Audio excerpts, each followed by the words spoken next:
Hi, wanna know how to scan QR codes on your Realme 12X?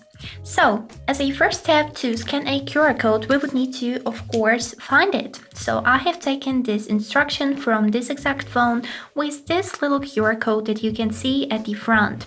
So to scan it, as a first step, we would need to unlock our phone and then swipe down 2 times to open the quick settings.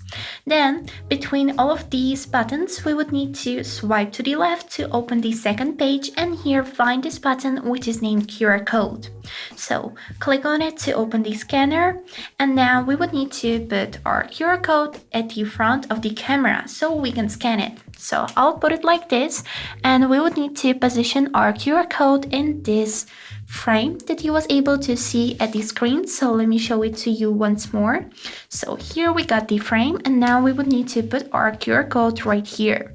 And as you can see, it has been successfully scanned, and here at the bottom part of our phone we got the results of the QR codes. Where is it leading?